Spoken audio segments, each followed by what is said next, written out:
Salamat. Sa oras na ito ay nais kong dalhin sa inyo ang pagbati ng ating tanggapan na sa kasalukuyan ng ating tanggapan ng Southern Luzon Philippine Union Mission ay today is November 29. Ibig sabihin, 10 months and 29 days. Ganun pa lang ang edad ng ating bagong unyon na naroon sa Literature Ministry Seminary sa Bugtong Napulo, Lipas City. Kaya dala ko ang pagbati sa inyo kasama ng ating Presidente, Pastor Gerardo Cahobi. Nais ko ring pasalamatan ang pag-invite ni Brother Nimrod Espinosa with Pastor Harry Vasco na ngayon lang ako nakarating sa lugar na ito. Isang pribilehyo na makita kayo mga kapatid sapagkat ang Diyos ay mabuti at ang mabuti sa Kanya, saan ka man nanggaling, anuman ang iyong kalagayan sa pamumuhay, anuman ang level ng iyong naabot sa akademya, tayo'y pinag-iisip ng Diyos. Ay na meron tayo. Yan.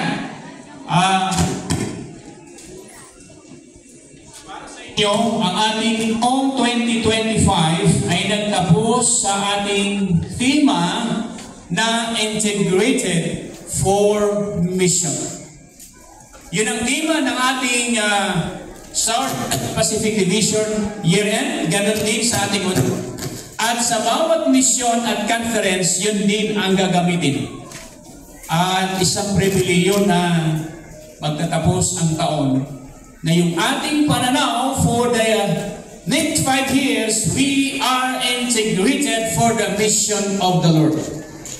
At kami din, pinakilala ni Pastor Harry, malabo lang di makita yung larawan ng ating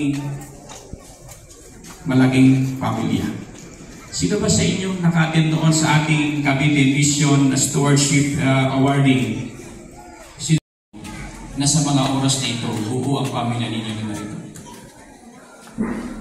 Okay?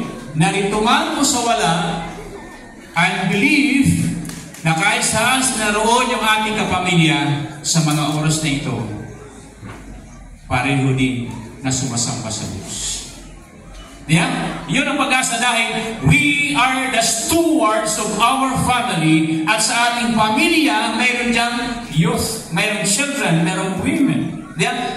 Naroon lahat sa ating family, kaya ito ang nais ng Diyos na maging matatag. Because if there is a strong family, healthy family, ano ba? United family and godly family, there would be dissensions in a healthy, holy, godly family. At yun ang dadalhin sa langit ng Diyos. Okay? So ngayon, maaaring bilisan ko lang ito para i-review yung ating Southern Luzon Philippine Union Mission, ang kanyang acronym. Letter S is spirituality. Then letter L is leadership. Then letter P, this is partnership. And letter U, this is unity. And letter M, mission. Inspire, trust, and credibility. Number 5, provide clarity and focus. Number 6, create accountability. And number 7, encourage spiritual growth. So, yun ang ating core values, kakibat ang ating acronym ng SLPUN. Okay? Kaya, isang makabuluhan na aking naalam kanina na kahit yung ating barangay captain dito ay siya rin elder ng Bukal Church. Nandiyan si Cap, parang nakita ko rito kanina. Diyan? Alam nyo, sa aking pag-iikot muna sa teritoryo ng South Central kasama ang Mindoro, isang magandang pakinggan at maranasan na mayroon tayong tapat na mga kapatid na idinagay ng Diyos bilang politician sa isang lugar. Sa Mindoro, we have, before, may dalawa tayong mayor na Adventist. Doon sa bayan ng Sablayan, sa bayan ng Kalintaan.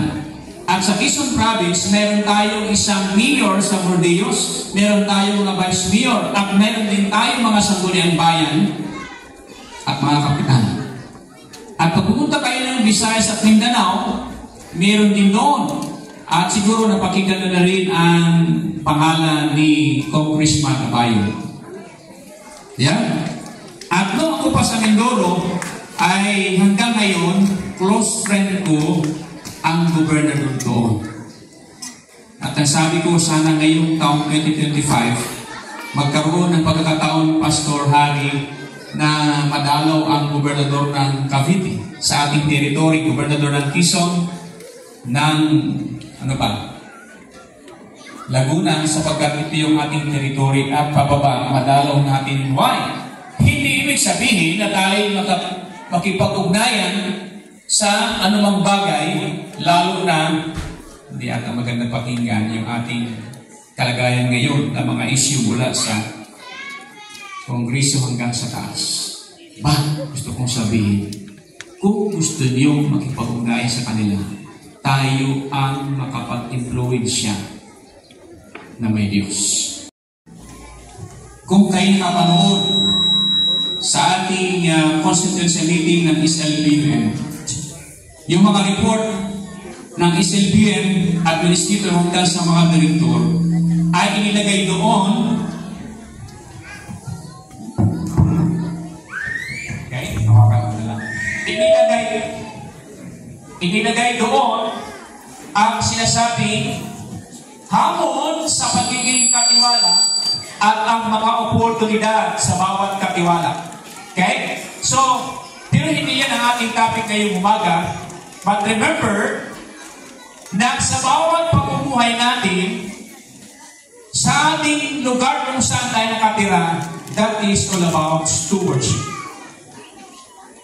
Ang sabi ng ating treasurer ng ating Southern Asia Pacific Division ni Pastor Jacinto Ada, leadership is not position.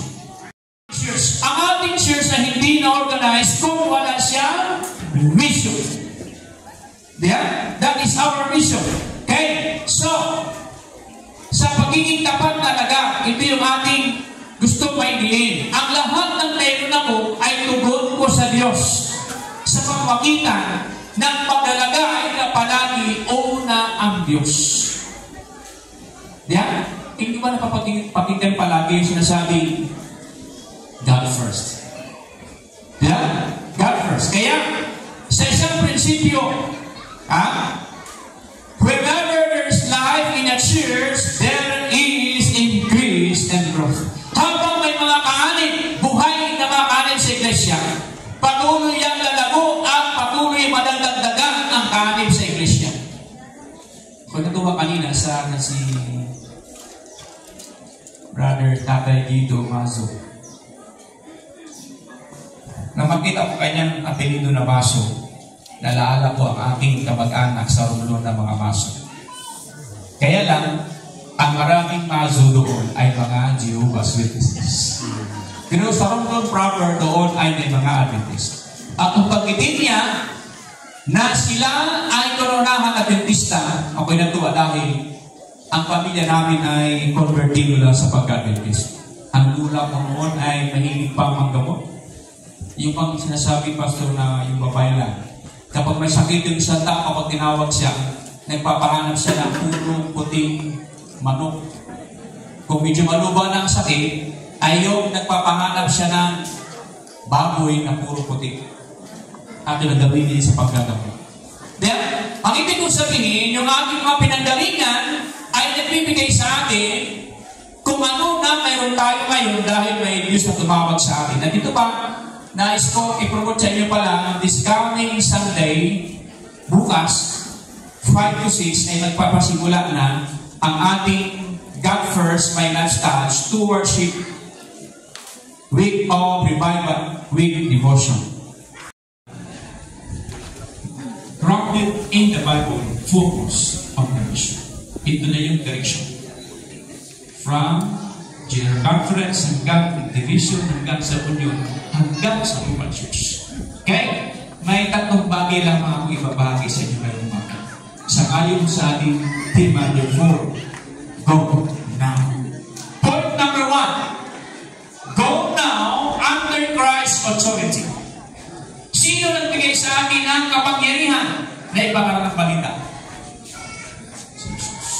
Kaya yung pangako sa Matthew 28, lalo po umpisahan mo, verse 18, na lahat ng kapangyarihan ibinigay na sa Kanya mula sa langit para sa sanlibutan.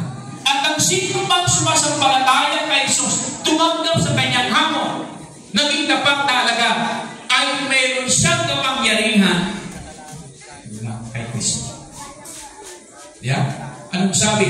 Wala na ibang pangalan na makapagligtas sa sino ng langit kung hindi ang pangalan Jesus sa ayon sa gawa Lucy. Ang pinatunayan sa Matthew 1:21 na yung pangalan Jesus ay ililigtas niya ang kanyang bayan mula sa pagiging makasalanan.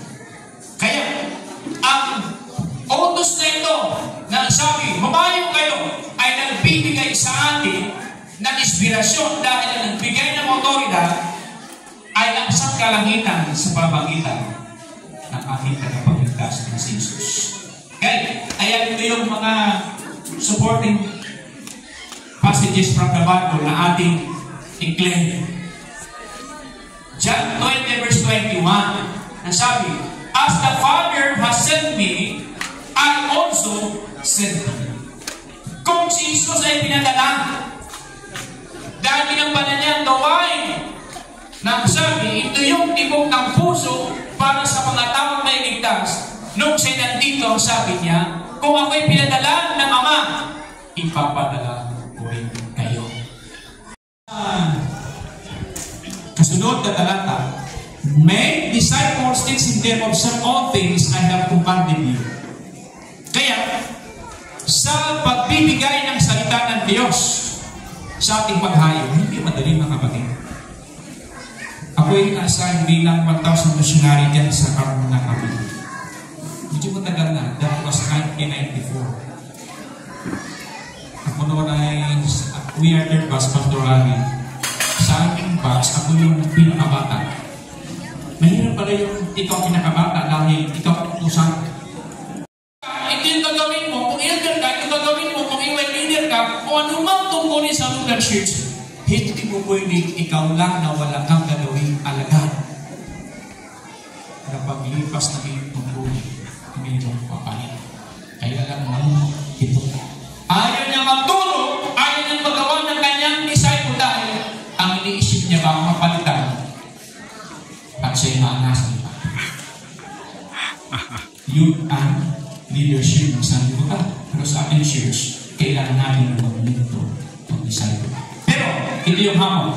Dahil sa ating pagiging manampalataya at pagiging alagad ng Diyos, ang sabi, medyo malabo doon, ni Pastor Goya, tandaan niyo ito, trials are good thermometer to measure your spiritual temperature.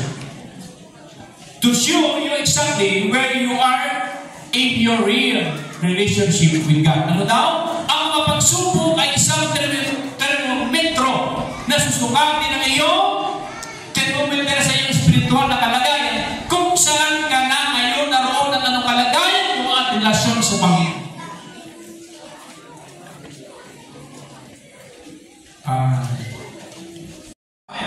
The Lord has entrusted to us the treasure of truth.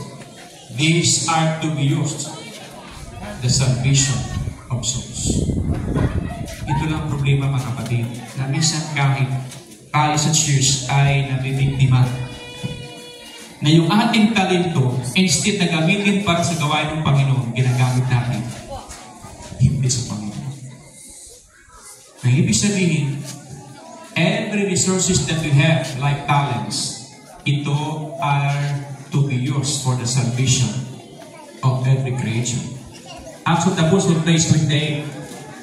The Church of Christ was organized for service to carry the gospel to the world. Ano daw? Ang ating church ay na-organize. Ang naulinahan ng layunin ay maglingkod at dalhin ang mabuting balita sa sanlibutan.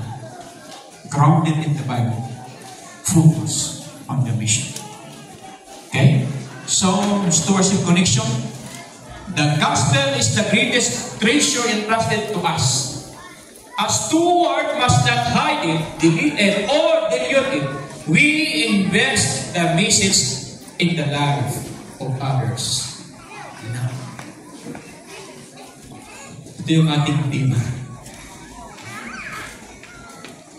Kung meron tayong mga care group, meron tayong mga kabataan, meron tayong children's ministry, ito ay ating in-invest ang mensahe na Diyos sa kanila para sa layanda sa pagbabalik ni Jesus. Yeah? Sino sa inyo ang nakaranas na talagang nag-Bible study, inaalam niya, tapos sa mga pagpanahon ay nagpas siya magpapautismo? Kung kayo nakaranas na gano'n, nag-Bible study kayo, nangaral kayo, at nagpas siya yung ating Bible interest mula sa ating game group na magpapautismo, ano yung pakiramdam? Diyan? Kaya sabi sa akin ng stewardship, kaya ng Diyos na iligtas ang sino mang tao kahit wala ikaw at ako. Pero hindi niya ginawa dahil gusto niya kasama tayo. Kasama tayo. Dahil nakikisangkot sa gawain, kapag may bunga sa kanyang paggawa, masaya siya. Pero yung hindi nakikisangkot, hindi niya ramdam ang kasayahan dahil sa kasama.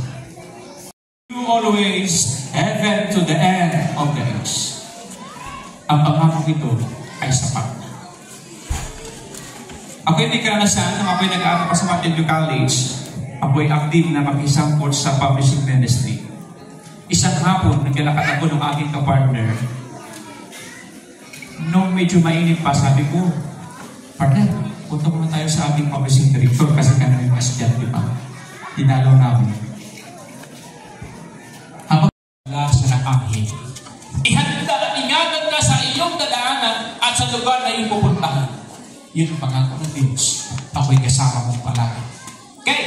Kaya, ang mga supporting Bible passages sa Joshua chapter 1 verse 9. The Lord, your God, is with you wherever you go. Isaiah chapter 6 verse 8. Here I am, Lord, send me. Ano pa? Hebrews 13 verse 5. I will never leave you nor forsake you.